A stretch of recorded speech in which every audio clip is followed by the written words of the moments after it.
ദാരിദ്ര്യ ലഘൂകരണത്തിന് പ്രാധാന്യം നൽകി പടിഞ്ഞാറേക്കല്ലട ഗ്രാമപഞ്ചായത്ത് ബജറ്റ് 7,50,00,000 രൂപയാണ് ദാരിദ്ര്യ ലഘൂകരണത്തിന് വകയിരുത്തിയിട്ടുള്ളത്. ലൈഫ് ഭവന പദ്ധതിക്ക് 5,50,00,000 രൂപ നീക്കിവെച്ചു. 33 കോടി രൂപ വരവ് പ്രതീക്ഷിക്കുന്ന ബജറ്റാണ് അവതരിപ്പിച്ചത്.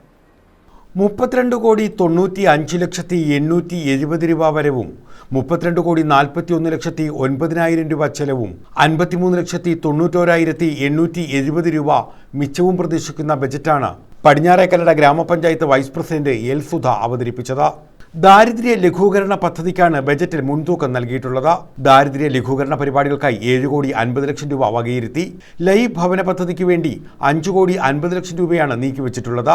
കുടിവെള്ളം, ശുചിത്വം, മാലിന്യ പരിപാലനം എന്നീ മേഖലയിലേക്ക് 47 ലക്ഷം രൂപയും ശ്മശാനത്തിനായി 20 ലക്ഷം രൂപയും നീക്കിവച്ചിട്ടുണ്ട്. ശാരീരിക മാനസിക വെല്ലുവിളികൾ നേരിടുന്നവർക്ക് 16 ലക്ഷം രൂപയും വൃദ്ധക്ഷേമ പരിപാടികൾക്കായി 5 ലക്ഷം രൂപയും വനിതാക്ഷേമ പരിപാടികൾക്കായി 8 ലക്ഷം രൂപയും അഗതിക്ഷേമത്തിനായി 10,50,000 രൂപയും വകയിരുത്തി. ശാരീരിക മാനസിക വെല്ലുവിളികൾ നേരിടുന്നവർക്ക് 16 ലക്ഷം രൂപയും വൃദ്ധക്ഷേമ പരിപാടികൾക്കായി 5 ലക്ഷം രൂപയും വനിതാക്ഷേമ പരിപാടികൾക്കായി 8 ലക്ഷം രൂപയും അഗതിക്ഷേമ പരിപാടികൾക്കായി 10 ലക്ഷം രൂപയും 10,50,000 രൂപയും വകയിരുത്തിയിട്ടുണ്ട്. പട്ടികജാതി ക്ഷേമ പ്രവർത്തനങ്ങൾക്കായി 20 ലക്ഷം രൂപയും വനിതാ ശിശുക്ഷേമ പ്രവർത്തനങ്ങൾക്കായി 58 ലക്ഷം രൂപയും അംഗനവാടിയിലെ പോഷകാഹാര പരിപാടികൾക്കായി 45 ലക്ഷം രൂപയും അംഗനവാടികൾക്ക് പശ്ചാത്തല സൗകര്യമൊരുക്കാൻ 10 ലക്ഷം രൂപയും ബജറ്റിൽ നീക്കിവെച്ചു. ടൂറിസം മേഖലയ്ക്ക് 70 ലക്ഷം രൂപയാണ് വകയിരുത്തിയിട്ടുള്ളത്.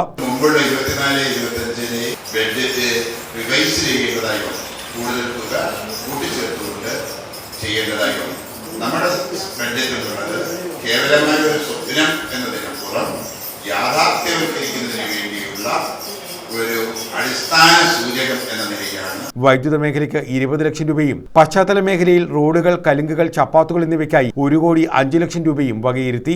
തെരുവ് വിളക്കുകളുടെ വൈദ്യുതീകരണത്തിന് 15 ലക്ഷം രൂപയും മെയിൻ്റനൻസ് പ്രോജക്റ്റുകൾക്കായി 21 ലക്ഷം രൂപയും നീക്കിവെച്ചിട്ടുണ്ട്. ആരോഗ്യ മേഖല, വിദ്യാഭ്യാസ മേഖല എല്ലാവർക്കും എല്ലാ വിധത്തിലും ഊന്നൽ നൽകിക്കൊണ്ടുള്ള ഒരു ബഡ്ജറ്റാണ് അവതരിപ്പിച്ചത്. ഈ ബഡ്ജറ്റിന് എല്ലാവിധ ബ്ലോക്ക് പഞ്ചായത്തിന്റെ എല്ലാവിധ ആശംസകളും നേർന്നുകൊണ്ട് ന്യൂസ് ബ്യൂറോ, ശാസ്താംകോട്ട.